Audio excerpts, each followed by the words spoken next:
What I'm going to say isn't meant to stop you from going home. As far as I'm concerned, you can go wherever you want. But I need you to understand how you've acted towards me, and in turn, how I've treated you. I'll start, as is only right, with my father Philip. When he found you, you were just poor country folk. You wore animal skins, herded a few sheep on the mountains, and could barely even defend them from your neighbors. He brought you into cities with good laws and rules, and he changed you from slaves into the rulers of the very people who used to raid your land. He conquered most of Thrace, captured its best ports to bring in trade and wealth, and made sure the mines were always working. The Thessalians used to fill you with fear, well now we rule them. The Athenians and Thebans were always looking for a reason to attack Macedonia. But we humbled them so completely, with me playing my own small part in that war, that now they rely on us to keep them safe. My father went to the Peloponnese, and sorted out their affairs. He was then named the leader of all the Greeks in the war against the Persians, which was an honor not just for him, but for every Macedonian. That's what my father did for you. It's great on its own, but it's small compared to what I've given you. I led us across the Hellespont, even when the Persians still controlled the seas.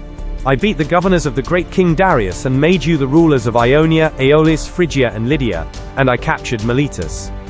The rest of the lands just gave up, and their riches became yours.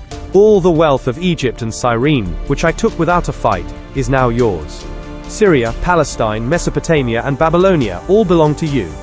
The riches of Lydia, the treasures of Persia, the jewels of India and the Great Sea. You are now the governors. You are the generals, and the captains. What have I kept for myself besides this purple robe and crown? Nothing. No one can point to any treasures I own, only the things I'm holding for all of you. And what would I even do with them? I eat the same food as you, I don't get any more rest than you. I've stayed up on watch many nights just so you could all sleep safely. Does any of you think you've worked harder for me than I have for you? Come on. If you have scars, take off your shirt and show me. I'll show you mine. There isn't a single spot on the front of my body that isn't wounded. My body is covered in scars from every weapon there is, swords, arrows, stones and clubs.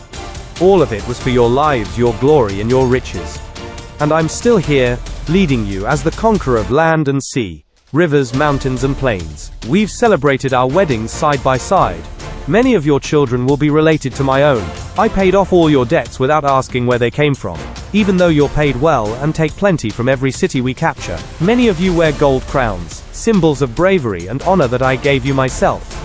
Any one of us who was killed, who died a hero's death, we buried with the highest honors. Many of them now have bronze statues in Macedonia, so they will be remembered forever. Their families are respected, and don't pay taxes. And under my leadership, not a single man has been killed while running from the enemy. And now, I wanted to send some of you home, the ones who are wounded, disabled, or have gotten old, so you could be welcomed as heroes. But since all of you want to leave, then all of you can go. Go home and tell them about your king, Alexander. Tell them he conquered the Persians, Medes, Bactrians and Scythians. Tell them he rules over the Parthians, Chorasmians and Hyrcanians, all the way to the Caspian Sea. Tell them he marched over the Hindu Kush mountains, crossed the Oxus, Tanais, and even the Indus rivers, the first man to do so since the god Dionysus. Tell them I would have crossed the Hyphasis River too if you hadn't been too scared. Tell them he sailed into the Great Sea from the mouth of the Indus, crossed the Gedrosian desert where no army had ever gone, and took Carmania, while my fleet sailed the Persian Gulf. When you get home, you tell them that after you got back to Susa, you deserted him and went home. You left him in the care of the foreigners you had conquered. Maybe this story of yours will sound great to other people and please the gods. Begone.